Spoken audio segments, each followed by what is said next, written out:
Hey, I'm Kyle with iFixit, and we're going to take some stuff apart today. I am joined by Kelsey. Kelsey is over on our education and tech writing team, and you take things apart. Yeah. And teach people how to take things apart. Yeah, we work with students all over the country to write repair guides, and so I work with students to help them disassemble their devices and write guides for the site. Okay, so the first thing that we do is try to figure out how to take it apart the first time. Yeah. And we have something that we have been told is challenging to take apart. So I have here, this is a Keurig. Yeah, and like with all teardowns, we're gonna start looking for screws. I noticed when we open this guy up that there's 2 screws on the inside here in the K-cup holder, essentially. Okay. And so what do we got? We've got two Phillips screws. And We don't really know where this is gonna lead. I don't know what's gonna fall apart or come apart, but we're just gonna keep going here and see what happens. we've got a couple of snap rings on either side, so maybe a spudger or a tweezer to pop the snap ring off. Yeah. I got it. Should have worn some eye protection here. I don't know. All right, Oh, you I'll check. get the other one. Yeah. All right. That sure doesn't seem to want to come loose even after the. It's like brute force may be required there. Cool. And now, Nice.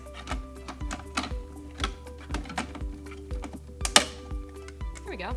So aside from Holding having that to in. chase down those clips, if this were to, I don't know, crack, break, or whatever, at least this could come apart, Yeah. come off.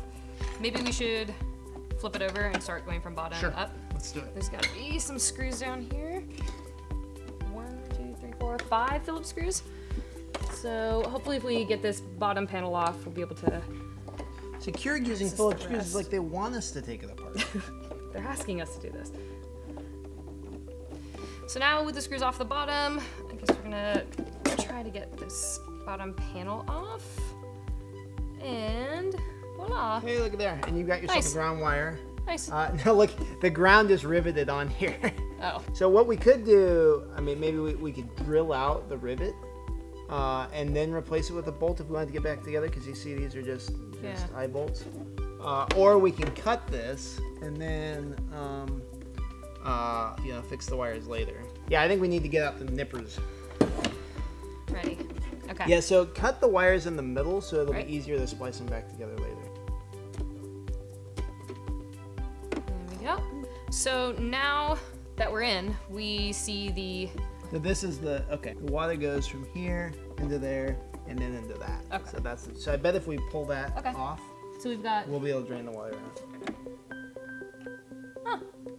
All right, where are we at? So I actually didn't have to cut any of the zip Yeah, ties. I the- thought we were gonna have to do that. You want to try draining it? Let's see. That did the trick. Nope. Nothing. No. So How can you possibly get away with selling a coffee machine that has no user serviceable parts? I know. And all this just to drain, because I feel like pulling on these, I could end up damaging Yeah, maybe. all the internals, but just to drain the water out. Attack. There we go. Up. Cool. Come on. Come on. Ah. Keep going. Yeah. Yay. Okay. All right. And Still nothing?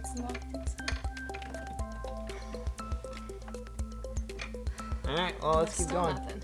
I feel like now I feel how the students in the EDU program feel when we send them devices. You and- send them something and they're like, Learn "What the heck tech is this? writing. How do we take it Take apart?" it apart. Like, you're an engineer, just figure it out. Yeah. The bottom cases. So it looks like they're clipped. It sounds like clips. I don't know. Yeah. See if we can get that. Right off. here's the power cords locked in here. Yeah, here. Get out of my business. Shake it out. Haha. This isn't gonna get us any farther either. I think this is gonna get us the handle The off. handle, but then we might be able to lift up the black Maybe it'll come cover, maybe? Because that was what. Now. Off. Off. There we go. Off. Ah. Okay. Alright. So this is the big water chamber inside, Yeah. and it had the wires coming in. So this is the heating element built into it. Okay, so More now wa- we can more see tubes. more tubes. And it looks like there's already like coffee and stuff like stuck in here. Yeah. I'd probably clog this at After some using it point. once. Yeah, after using it once Yeah. already. Yep. Well, Okay. I'll pull this off there. Okay, so now we're separated here.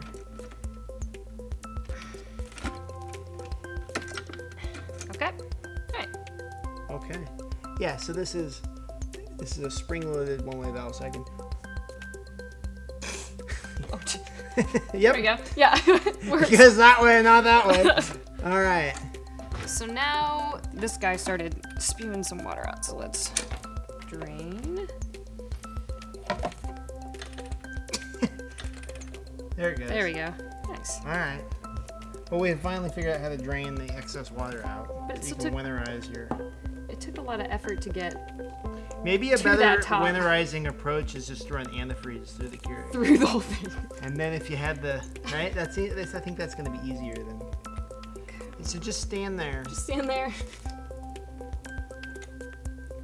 It's not speeding it up.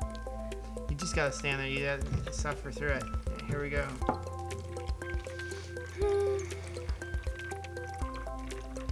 We're going to be at this for a while. Okay. Alright. We might be in the clear. Let's try to pry from under the front. It looked like there was more room here. That's promising. Ah, okay. Yeah. All right. Hey. Ah! Okay. So these are, yeah, I think. Oh, Hey, look at that. All right. nice. Wow. So But see, I mean, we shredded this. there's like 3 clips. There's one there, and then these may count as clips over here. No, So the that's key to just getting inside would be to get to know where those 3 clips 2 are. screws, 4 clips. Let's get this apart. Yeah. My theory Oh, is that there's a temperature sensor in here that they wanted to keep the electronics, and so they're just routing a bit of water up there so that they know what temperature it is. Yes, because when you close it and turn it on, you can hear it start and like And start to then- heat, and then it says ready to brew. It says and then- ready, okay. Yeah. Okay.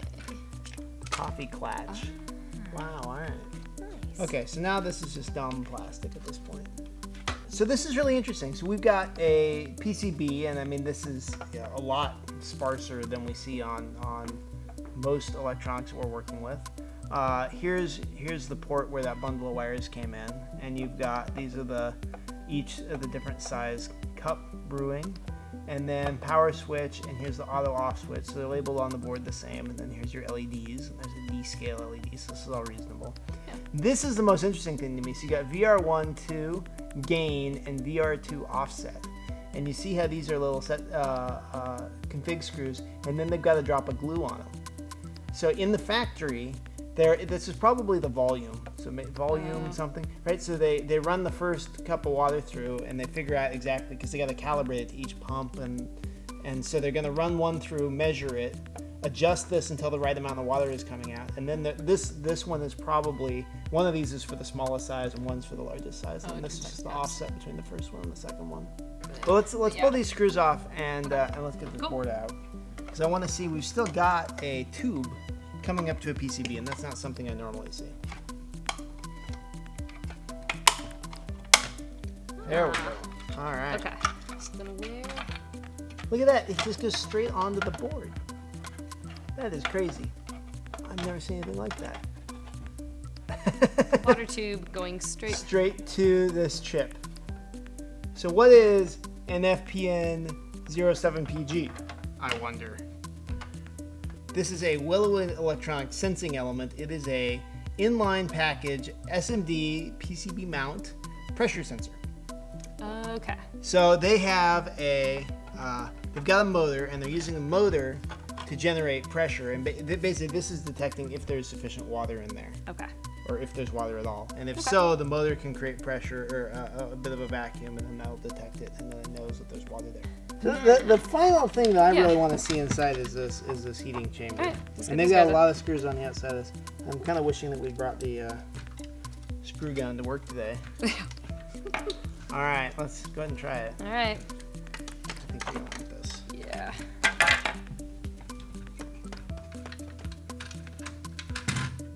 Okay, these are.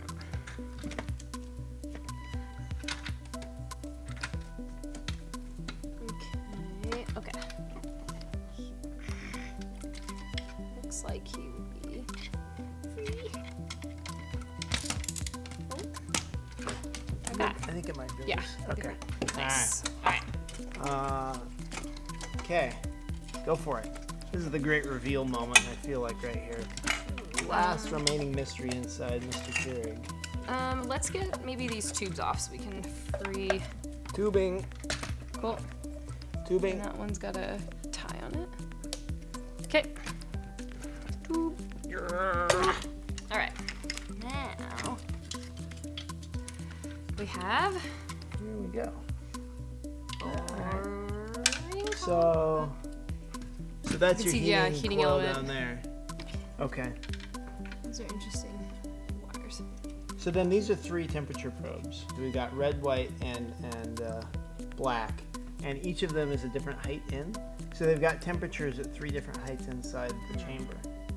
And there's more water in here. So even after we thought we drained it, There's still We a did- huge amount of yeah. water inside it. Let's get the rest of that out. cool.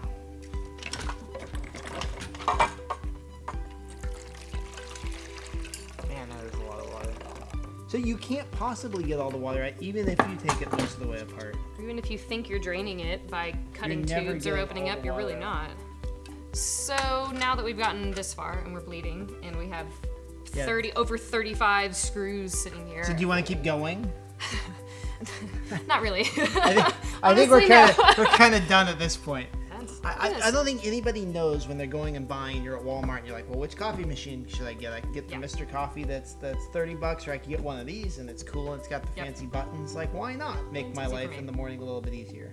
But when it breaks, and either when you decide to repair it or when you decide to throw it out, it's turned into an e-waste mess. Like, do you Yeah. really think recyclers are going through and taking this apart and What they dismantling every should, single- in order to recover the material from this, there's rare earths in these motors. There's quite a lot of raw material in here. Yeah. So it's really critical from a materials perspective that we recycle this, but no recycler wants this. Yeah. And by the way, this can't go to a normal recycler. You've got electronics and circuit boards in here. This has to go to an electronics recycler.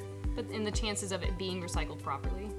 Are very low. So you're Right. going to end up with a lot of these things in landfills, which means you've got a lot of very valuable Yeah. material that's just going to go away.